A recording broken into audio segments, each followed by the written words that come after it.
right, I'm going to try to do a little recording of this to see if, if that helps at all. The part D, this is question number 5 in the homework. I'm going to do the part D's for at least 5, 7, and 9 maybe.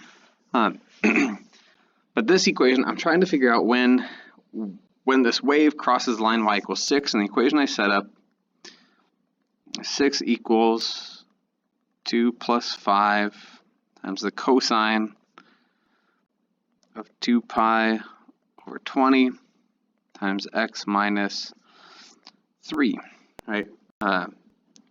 Sinusoidal axis amplitude period is 20, the b value is 2 pi over 20 then, and the phase displacement is shifted to the right 3, so I got all that.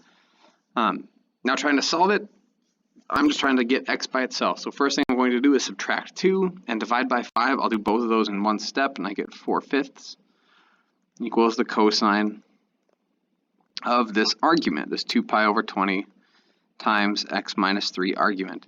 And when I see this, the cosine of an argument equals this ratio. At this point is when I would say, okay, then the argument itself, the 2 pi over 20 times x minus 3 is equal to the arccos of 4/5. I'm taking the cosine of a thing and getting an output of 4/5. That comes infinitely many times. When does it come? Whatever this formula is for that arccosine of 4/5. I want to keep moving things away from the x, so I have to multiply both sides of this by 20 over 2 pi on the left and on the right, and so I'll get x minus 3 equals 20 over 2 pi, because that's going to cancel the 2 pi and 20 here, times the arccos of 4/5. And then I add 3 to both sides, and I get x equals 3 plus 20 over 2 pi times the arccos of 4/5. Now here's where I want to actually put in that arccosine formula, that the arccosine of any argument, of anything, is equal to the positive and negative value of what my calculator gives me, and then every angle coterminal to it. So I put that in here, replacing x with 4/5. So I have x equals 3 plus 20 over 2 pi times the positive or negative value my calculator gives me. It gives me the first angle that has a cosine ratio of 4/5, and its opposite, and every angle coterminal to that. So now I have to distribute this 20 over 2 pi times both terms here. Right, I have this set of parentheses here, so I need to distribute that outer term across both. So I get x equals 3. I pull that plus or minus out, because it's 20 over 2 pi times the positive or negative value of the inverse cosine of 4/5. So the whole thing is going to become positive or negative. This, right, just kind of comes down there.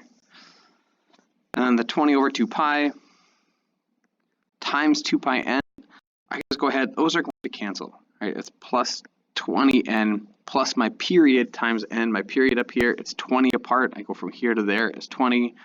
There to there is 20 apart. It happens because my 2 pi's cancel top and bottom, and I'm left with that. So now I need to actually plug in, right, this into my calculator. I have x equals 3 plus or minus whatever this is.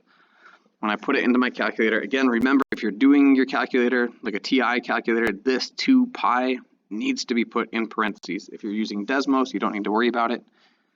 But you should get plus or minus 2.048 plus 20n, which would then split up. I have 3 minus 2.048, and then every 20 after that,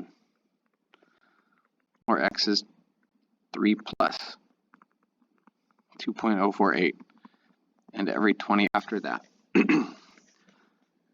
So x is 0.952 plus 20n, or x is 5.048 plus 20 and there's my exact solutions. Right. This is the general solution, what I would want you to get out to every time that you're doing this.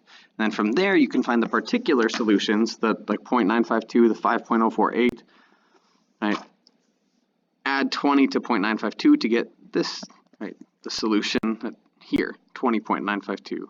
And add 20 to this one to get 25.048. If I wanted you to keep going, you could just keep adding 20 on to find those particular solutions. So there's part D of this one.